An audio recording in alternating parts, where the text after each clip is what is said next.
Esse é o Mundo em Revolução e nós vamos falar agora sobre a situação na Ucrânia, hoje dia 16 de junho de 2025, 9 horas da manhã aqui no Rio de Janeiro, 3 horas da tarde lá em Kiev, no momento que eu gravo esse vídeo. E tivemos mais um ataque grande com drones contra a Ucrânia, infelizmente, mas não teve nenhum grande dano. Os ucranianos, por sua vez, fizeram um ataque contra a região de Oriol, e Oriol fica aqui, ó, esse oblast russo aqui, mas a gente não sabe o que foi atingido por lá, apenas que teve um ataque, né? Nas linhas de frente, nenhuma mudança significativa. E no campo diplomático, a grande discussão é a questão do G7 que está acontecendo no Canadá. O Zelensky vai ter encontros com o Trump, o que é muito importante, e vai ter encontro com o pinguço corrupto brasileiro, que é totalmente irrelevante no final das contas, né? Outra coisa muito interessante que a gente vai falar aqui nesse vídeo é sobre o ataque que houve aqui em Yelabuga. Esse ataque aconteceu de anteontem para ontem, a gente já falou sobre ele ontem, mas agora a gente tem mais detalhes sobre como é que foi esse ataque. Realmente foi um ataque bastante diferenciado.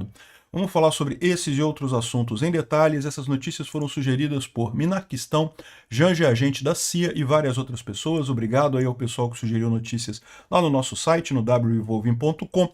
E obrigado a você que está assistindo o nosso vídeo. Se você gosta do nosso conteúdo, por favor, deixe o seu like e se inscreva aqui no canal, né? Pois bem, de ontem para hoje, a Rússia lançou 138 drones contra a Ucrânia, não teve mísseis de ontem para hoje. A maior parte desses drones foi derrubada pela defesa antiaérea ucraniana, 125 deles foram derrubados. Alguns, infelizmente, chegaram a atingir algumas coisas e, particularmente, atingiram o escritório da Boeing em Kiev, né? Foi um ataque deliberado num negócio americano dentro da capital da Ucrânia. Vocês sabem, a Boeing tem negócios na Ucrânia, tem fábricas, aliás, todas as indústrias bélicas do mundo têm feito iniciativas de produção de armas na Ucrânia, pelo motivo óbvio que você está num lugar onde você tem o uso da sua arma, você tem uma propaganda da sua arma, você tem a visão da sua arma sendo usada numa guerra real. Isso, evidentemente, é uma coisa que faz toda a diferença, né? A gente tem visto, por exemplo, a Rússia perder completamente mercado no mercado bélico mundial por conta exatamente de que as armas russas estão sendo um fracasso nessa guerra, né? E, particularmente, o Irã está reforçando essa visão. A gente vai falar mais adiante aqui sobre o desespero dos russos com o fato de que Israel conseguiu neutralizar todas as defesas antiaéreas iranianas que eram fornecidas pelos russos, e que parece que os russos forneceram uma grande quantidade delas, tinham muitas defesas antiaéreas. O pessoal esperava que Israel não teria chance de fazer um ataque como fez contra o Irã, e, bom, está ficando comprovado até para os russos que a indústria bélica russa é um lixo, né? Na Ucrânia já estava claro assim, e lembra, a Ucrânia ainda usa equipamento relativamente antigo, né? A maior base do exército ucraniano ainda é equipamento soviético. É lógico, já tem ajuda do Ocidente, tem ajuda da OTAN, tem ajuda dos Estados Unidos, mas a maior parte do exército ainda é soviético. Israel, com os caças de quinta geração, com equipamento de ponta do Ocidente, pô, não teve nem chance para a defesa antiaérea russa ou para os equipamentos russos de forma geral, né? Bom, a gente tem aqui uma explicação de como é que são os ataques de drones russos contra a Ucrânia, como é que a Ucrânia combate esses ataques de Shahed, né? Os Shahed voam em grupos, em par com os Lancets. Lancets é um outro drone russo kamikaze e é menor, mas é mais manobrável, né? E a ideia é justamente que os Lancets atacariam as metralhadoras que derrubam os Shahed, né? Como eu falei para vocês, o Shahed, a melhor maneira de você derrubar eles é com metralhadoras, com o Gepard alemão, porque você usar um míssil contra um drone, você está incorrendo num custo muito alto, né? Então aqui com as metralhadoras você consegue. Aí o que os russos têm feito para dificultar esse trabalho, né? Primeira coisa, os Lancets tentam atingir essas metralhadoras, tentam anular essa defesa antiaérea ucraniana. E, além disso, o Shahed tem lançado algumas munições de espalhamento, né, na forma de tubos pequenos, que você não ouve eles falando, mas depois ocorrem explosões, e isso justamente com o objetivo de acabar com a defesa antiaérea ucraniana contra os drones, né? Enfim, essas aqui são técnicas que para você ver como é que está a evolução disso daqui. Em Israel, é bem possível que em breve Israel esteja vendo esse tipo de coisa também, né? Esse tipo de melhorias nos drones Shahed vindos do Irã, né? Os drones Shahed foram desenvolvidos inicialmente no Irã, mas os russos têm feito aperfeiçoamentos nessa guerra, e toda guerra é assim, né? Ela começa a ter melhorias de um lado e de outro nos equipamentos que são usados, né? Bom, Como eu falei, teve ataques ucranianos em Oriol. A gente não sabe exatamente o que aconteceu. Alguns drones foram derrubados. A gente ouve nesses vídeos aqui, na verdade, os drones sendo derrubados sobre Oriol ali na Rússia. Mas a gente não sabe qual foi o objetivo do ataque, onde é que eles atingiram, se atingiram alguma coisa. Não temos nenhuma informação sobre isso por hora. Conforme for, se a gente tiver informação mais adiante, a gente esclarece isso em próximos vídeos, né? Bom, a gente falou sobre esse ataque que os ucranianos fizeram lá em Elabuga, lá no Tartastão, é bem longe isso daqui, é esse ataque a uma distância muito grande.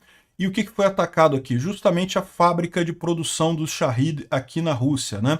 Então esses drones são de fabricação originalmente no Irã, mas a Rússia comprou, digamos, a tecnologia e passou a fabricar esses drones aqui. Veja, vieram engenheiros do Irã para montar essa fábrica, né? Foi todo um acordo entre os dois países para montar essa fábrica aqui, de fazer os drones. Evidentemente, os russos fizeram muito longe para evitar que a Ucrânia tivesse como atingir essa fábrica, só que agora a Ucrânia conseguiu atingir essa fábrica.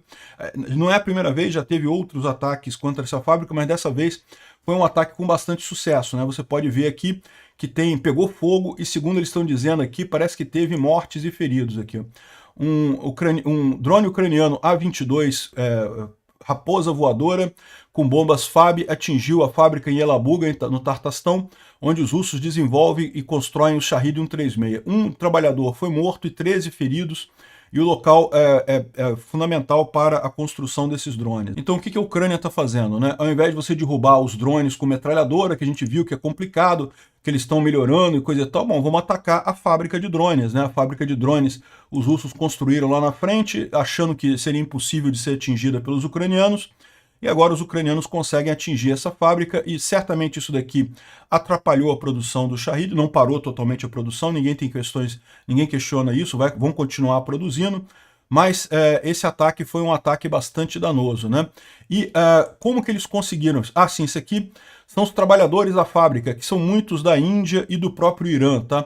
A Rússia traz esse pessoal do terceiro mundo para montar os drones lá na Rússia, prometendo estudo tecnológico e coisa e tal. E a pessoa é botada para trabalhar 24 horas por dia montando drone para atingir os ucranianos, né?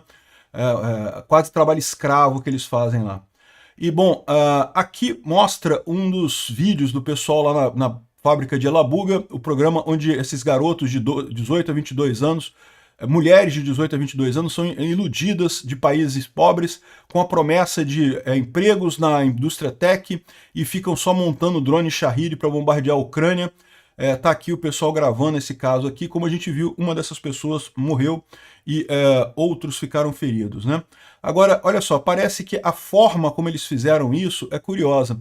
Eles fizeram com voo tandem, tá vendo aqui? Ó? Tá vendo aqui? Ó? Um avião, esse maior aqui, é um planador que tinha a bomba. O planador tem um motor muito pequeno, ele tem alguma manobrazinha, mas ele não tem capacidade de voar até Elabuga. Então, o que os ucranianos fizeram? Botaram um outro drone, isso aqui também é um drone, rebocando esse drone até a região. Então, no final das contas, o drone ganha uma capacidade muito maior de alcance. Quando está no alto, o outro drone solta a corda, né? E aí o drone planador ele consegue ir muito mais longe e lançar esse ataque contra a fábrica de drones lá da Rússia, né?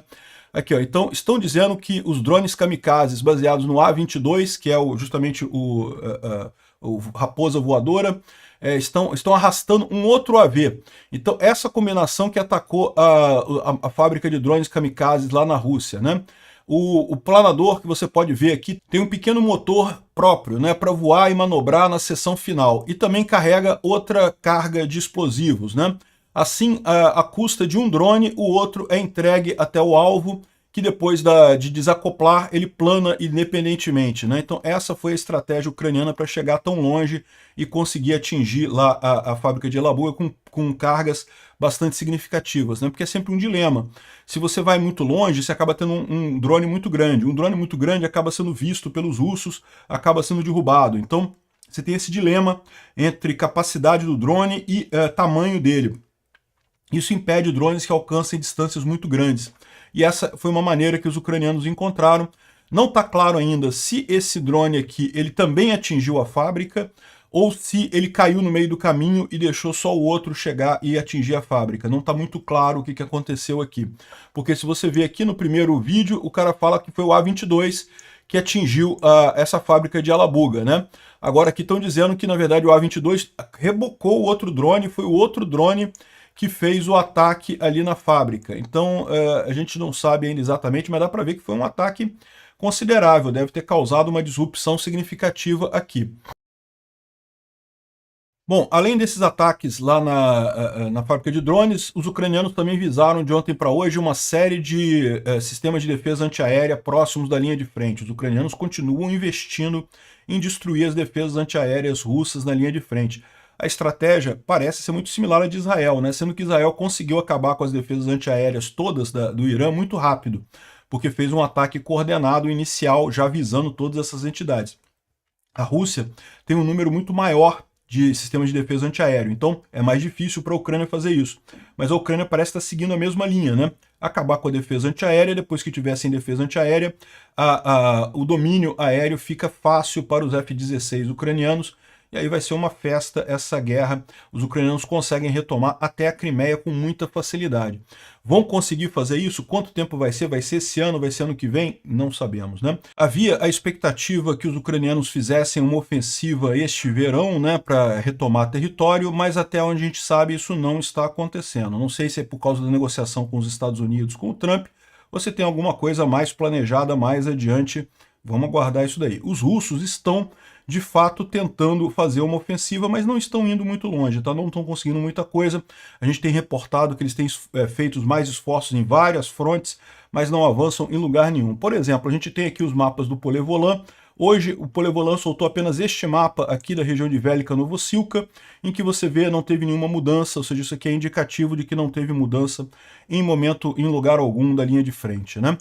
E, bom, falando sobre o Oblast de Sumy, né, sobre a região de Sumy e Kursk ali, os russos avançaram em Sumy, como eu falei para vocês, não é algo preocupante, porque eles iam avançar um pouquinho, mas não iriam conseguir muito longe. E aqui a gente tem uma visão de que eles realmente pararam aqui, não conseguem mais avançar, né? Agora, mais curioso que isso é o que lembram aqui o IMI, dizendo o seguinte, que até agora os russos só perderam um veículo blindado nesse avanço em Sumy. Sabe o que isso quer dizer? Que eles simplesmente não estão usando blindados. Tudo é feito ou a pé, ou por bicicleta, por motocicleta, ou quadriciclo, né? Ou seja, tudo é feito no solo. Os russos abandonaram os blindados completamente aqui. Isso significa também o seguinte, muitos russos estão morrendo por aqui. A quantidade de morte de russos aqui é enorme, justamente porque eles não estão usando blindados, né? Então eles colocam aqui as várias unidades que estão participando dessa tentativa russa de avançar em Sumy e que não estão avançando nada e morrendo em grandes números, né? A 40ª e a 177ª Regimento de Infantaria Naval dos Marines russos e também dois regimentos de defesa territorial que estão sendo colocados aqui, tentando avançar aqui, mas sem avanço real nenhum no final das contas. E justamente nessa região também, lembra que tem Totkino, né? Totkino, os ucranianos, a gente está falando dessa região aqui de Sumy e Kursk, né? E aqui tem Totkino, que os ucranianos estão avançando aqui também, e haveria muitas tropas russas presas na cidade de Totkino. E aí, agora que as coisas encaixaram, vocês lembram que a gente falou ontem que houve um ataque com HIMARS contra um comboio russo que dizimou um monte de gente? Esse comboio, segundo o pessoal está dizendo, era esse comboio aqui que estava indo para tentar resgatar as tropas próximas de Totkino. Eles foram identificados pelos ucranianos e atingidos por HIMARS, eliminando todo esse comboio. Foi um comboio com mais de 40 veículos e tropas e armas, que estava ali em Kursk, indo em direção a Totkino, para tentar salvar os russos que estão aqui e não vão mais. Vai atrasar um pouquinho, igual o Correios no Brasil, vai atrasar um pouquinho, ficou parado em Curitiba. O Instituto para o Estudo da Guerra, falando aqui sobre a campanha ofensiva russa, fala sobre o Putin querendo ser um negociador entre Irã e Israel, né? Uma palhaçada isso, que o Trump está querendo impor isso para ver se o Putin tem uma saída honrosa e coisa e tal. Cara, que coisa ridícula que o Trump está fazendo com o Putin, bicho. Eu vou te falar uma coisa, é vergonhoso isso, né? Agora, esse negócio da guerra de Israel com o Irã está ajudando a Ucrânia, tá? Como a gente falou, tem lados muito positivos para a Ucrânia isso daí, principalmente na questão da fabricação de drones iranianos, que muitas peças desses drones ainda são feitas no Irã, né? Agora, a gente tem uma informação que também o pessoal está preocupado lá na Rússia, que o Fighter Bomber. O Fighter Bomber é um blogger militar russo especializado em aviação russa. E ele está falando aqui, ele tá respondendo aquela publicação que saiu ontem, a gente falou inclusive no vídeo de Israel ontem, de que Israel tem o domínio aéreo sobre o Irã e tem atacado o Teherã impunemente, né? Manda os aviões para lá e ataca onde quiser, derrubou, destruiu um monte de prédio do governo do Irã, destruiu um monte de coisa lá no Irã, né? Aí ele fala aqui, ó, se isso não é uma mentira, então a guerra pode ser considerada finada, acabou. Israel ganhou essa guerra nos pontos, mesmo sem uma operação no solo, né? Quer dizer, se Israel controla a capital a partir do ar e pode destruir qualquer alvo na cidade, para que você vai ter soldados? Não serve mais para nada, você não consegue fazer nada, né? E considerando a distância de Teherã até o campo israelense mais próximo, isso é um espaço aéreo. Isso significa que em algum lugar sobre o Iraque, essas aeronaves estão sendo reabastecidas, né? São voos de 5 a 6 horas em seguida com um conjunto de aeronaves substituindo o outro. E sim, isso significa que as defesas antiaéreas do Irã estão destruídas, se não completamente, então 90%. E lembra, as defesas antiaéreas do Irã são defesas antiaéreas russas, que foram fornecidas pela Rússia em grande número, exatamente em troca dos drones Shahid que os iranianos forneceram para a Rússia nessa guerra, né? Ou seja, o que ele está colocando aqui no final das contas é mais uma instância daquilo que a gente já sabe. Equipamento bélico russo é um lixo. A Rússia, até bem pouco tempo atrás, tinha a visão de ser assim, a segundo melhor produtor bélico do mundo, vendia pra caramba porque era visto como um equipamento de boa qualidade e mais barato que o ocidental, né? Ainda vindo daquela visão da Guerra Fria, em que os Estados Unidos competia com a União Soviética e coisa e tal, então estavam ali brigando um com o outro. A verdade é que nem naquela época, de fato, a União Soviética competia com os Estados Unidos, né? Era brincadeira aquilo ali. Mas, no final das contas, a Rússia decaiu muito depois disso daqui, enquanto o Ocidente continuou avançando muito depois disso. E as pessoas subestimam o quanto que foi a devastação econômica que aconteceu na Rússia. Na verdade, não aconteceu de uma hora para outra, tá? Isso já vinha da falha do comunismo lá na Rússia há muito tempo. Enfim, ficou claro para todo mundo agora que equipamento bélico russo é um lixo, né? Até para os russos isso. E talvez seja exatamente essa o objetivo ucraniano de destruir as defesas antiaéreas russas ali no sul da Ucrânia, no local temporariamente ocupado da Ucrânia, né? Olha que coisa curiosa, mais analistas militares que elogiavam a Rússia e diziam que a Rússia já tinha ganho a guerra da Ucrânia e que a Ucrânia já perdeu, agora estão dizendo que Israel perdeu a guerra, que o Irã é muito mais forte que Israel e não sei o que lá. Eu falo para vocês, muita gente aqui no Brasil, conservadores, coisa e tal, religiosos, não, porque a Rússia é religiosa, olha só, porque eles estão do lado do bem, a Ucrânia é globalista, não sei, e eu tô avisando a vocês, a Rússia é o mais globalista de todo mundo, esses propagandistas são todos pró-Rússia, é tudo da esquerda, são propagandistas pró-Rússia que agora estão defendendo o Irã, cara, contra Israel. Eu não sei por que se ainda tem alguém aqui no Brasil que não percebeu o que está acontecendo nessa história. Mas isso é desde o início. A Rússia não está aliada ao Irã agora. Agora é que as pessoas estão percebendo o contrassenso. Peraí, como é que é? Então eu estou do lado do Irã? Do lado da Rússia? Do lado do Lula, em última análise, porque o Lula adora o Irã e a Rússia, né? Pois é, exatamente o que eu estou dizendo para vocês. A Rússia é socialista, a Rússia é a esquerda, é o inimigo, são os globalistas. A Rússia sempre teve esse sonho de dominação global, que é o mesmo sonho do Lula, da nova ordem mundial, desse pessoal todo aí. Os russos é que são os inimigos nessa história, né? Não caiam na propaganda russa. Ó, tá aqui, ó, o Mário Narfal, o Douglas McGregor, tudo propagandista que dizia que não, que a Ucrânia já acabou, que não sei o que lá, que a Rússia, porque a Rússia é muito mais forte, não sei o que lá, e agora estão defendendo o Irã. Vão no mesmo caminho daquele idiota como é que é o nome daquele idiota que eu esqueço o nome dele, infelizmente, que também agora só faz propaganda pros Houthis, né? Ninguém mais quer os propagandistas porque o cara não é mais efetivo, né? Infelizmente, quem ainda parece que está caindo na propaganda russa é o Trump, né? O Zelensky fez um pronunciamento falando que o Putin chamou o Trump ligou para o Zelensky e pediu para o Zelensky não atingir a infraestrutura de energia russa. Aí, realmente, nos últimos dias, você vê que os ucranianos têm atingido fábricas de fertilizante, fábricas de explosivos, bases aéreas, mas não têm atingido usinas, né, refinarias e áreas de produção de petróleo, coisas de infraestrutura. Aí, agora, anteontem, de anteontem para ontem, o Putin lançou um ataque massivo na infraestrutura de energia ucraniana lá em Kremenchuk, e causando danos significativos. Foi o que a gente falou ontem, ou seja, mais uma sacanagem do Putin querendo usar o Trump para ganhar essa guerra. Quanto tempo mais isso vai levar para o Trump acreditando no Putin, eu não sei, né?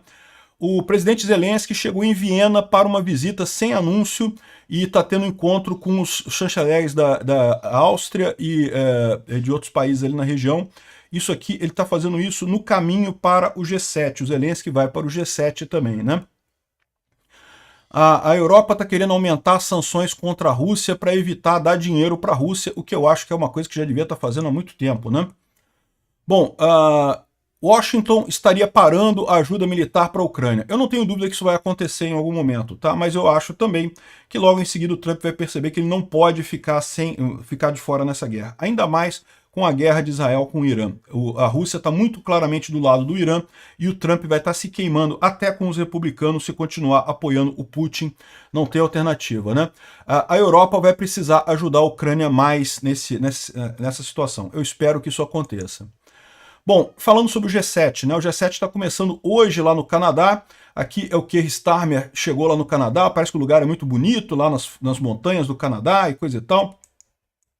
Então, ele está filmando lá o lugar. Vão se encontrar os líderes do G7, Estados Unidos, Canadá, Inglaterra, França, Alemanha, Japão e eu não lembro quem é o outro. Mas enfim, são os 7 países mais ricos do mundo. E aí eles fizeram convites para outras pessoas, né? O Zelensky vai estar é um dos convidados, vai estar nesse encontro e já tem um encontro firmado com o presidente Trump, né? O Trump marcou... Todo mundo quer falar com o Trump. Todas as pessoas do G7 querem falar com o Trump. É a primeira possibilidade que muitos têm de ter algum contato com o Trump, de conversar alguma coisa com ele, né?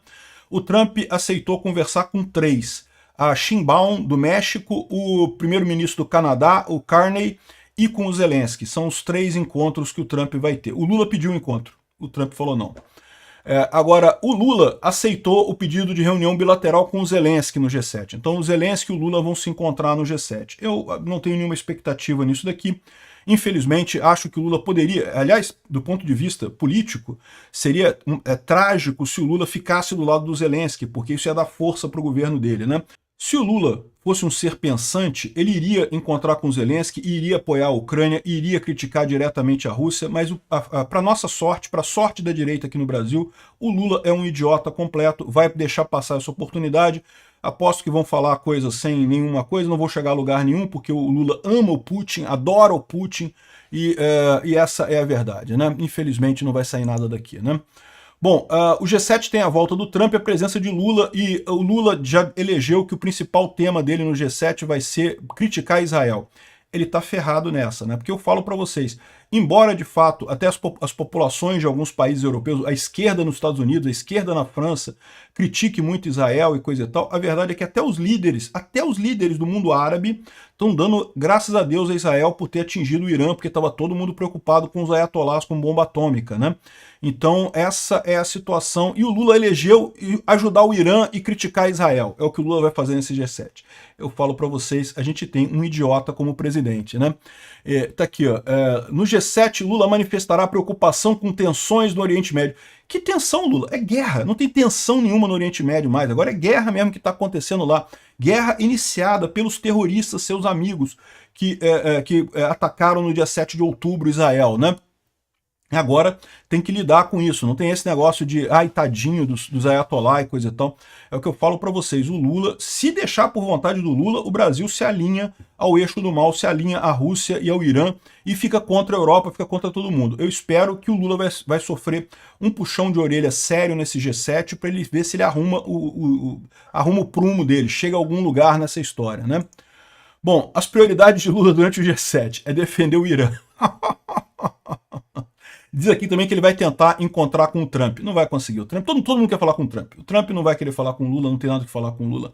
Eu não sei, quem sabe o Trump resolve ajudar no puxão de orelha do Lula, né? Vamos ver o que vai acontecer nisso daqui. Evidentemente eu vou dar os resultados desse G7 em outros vídeos, mas não esperem grandes coisas disso daqui não. Obrigado por assistir o vídeo até o final. Se gostou do conteúdo, não esqueça de deixar o seu like, isso ajuda o canal a crescer e a chegar para mais gente. Se não gostou, deixe o dislike e explique nos comentários como podemos melhorar. Comente também sugestões de temas que podemos trazer por aqui. Comentários insultuosos ou defendendo ditaduras e criminosos de guerra serão sumariamente bloqueados. Agradeço a compreensão. Se ainda não é inscrito no canal, considere se inscrever clicando no botão inscrever-se abaixo e marcando a campainha para todos os avisos. Se quiser ajudar o canal, veja no nosso site como você pode fazer isso.